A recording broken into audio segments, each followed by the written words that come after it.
Hola, niños. Today we're going to talk about Spain's food. The food that is part of a country's culture is also known as its cuisine. Do you remember when we talked about Mexico's cuisine? Well, today we're going to follow Rio as he tells us a little bit about Spain's cuisine. Remember the last time we talked about El Día de los Reyes Magos, or Three Kings Day?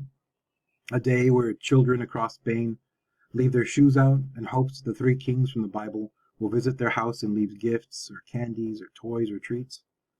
Well, on this day, January 5th, El Quinto de Enero, they also celebrate by eating this delicious treat that you can see right here on the screen. El Roscón de Reyes, or King's Cake, as it's known, is a sweet bread in a ring shape. The top is decorated with cherries and almonds, candied fruits and figs, and sometimes icing or sugar, or like you can see here, whipped cream. And one of the interesting things about this cake is they'll take a little figurine of the baby Jesus and they will bake it inside of the bread. So once it's done and someone's eating it, if they find that little figurine, they're supposed to be blessed, to have a blessing. Very interesting. What is something that we usually eat during the holidays? Rio would like to know what we eat for Christmas dinner at our homes. Is it turkey? Is it ham? He says it isn't unusual for families like his to go out for something different. His family likes to go out for dinner and have a big plate of seafood. This is a picture of a well-known Spanish dish called paella. It's a dish made with rice that started in the city of Valencia. Paella is fun to make because you can put different things in it.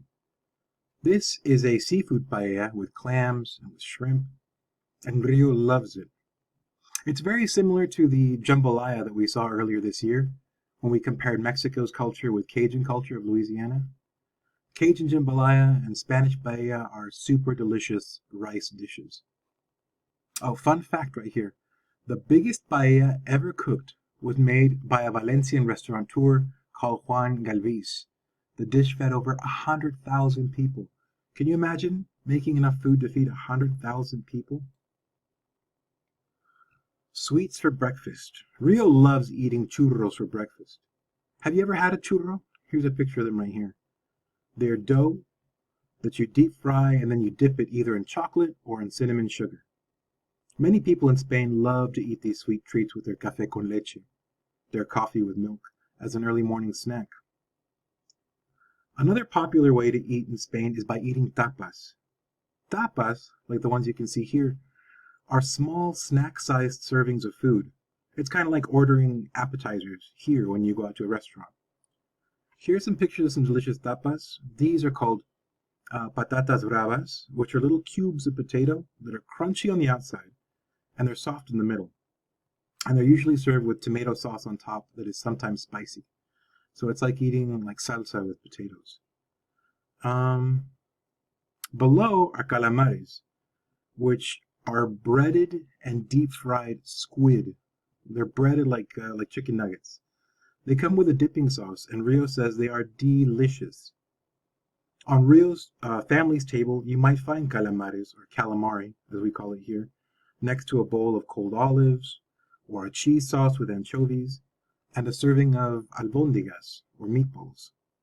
The whole point of tapas is to get a bunch of little plates with different things on them to try and share with your family and friends. I think it's a great way to try new and interesting food that you haven't eaten before. Here we go. Here's a picture of Rio's favorite food called fabada asturiana. It's a bean stew that you make with bacon, and his mama always makes it for him in the winter. In Spain, Rio tells us your biggest meal is at lunchtime, or almuerzo, instead of dinner, or cena. So it's nice to have a warm bowl of stew in the middle of a cold day. And below that, right here, is a picture of gazpacho. It's a cold tomato soup with lots of delicious spices blended into it. And this picture here at the bottom is called pollo al ajillo, or chicken and garlic. You fry big old pieces of garlic, like the ones that you see here, in oil, and then you take out the garlic and then you add the chicken. After the chicken's cooked, you throw the garlic back in with some nice smelling herbs like rosemary and thyme. Here you can see the herbs right here. All right, and after looking at all that delicious food and getting nice and hungry, I want you to go down below to the Google slide and I want you to answer the question, okay? I'll see you guys soon. Hasta pronto. Adios.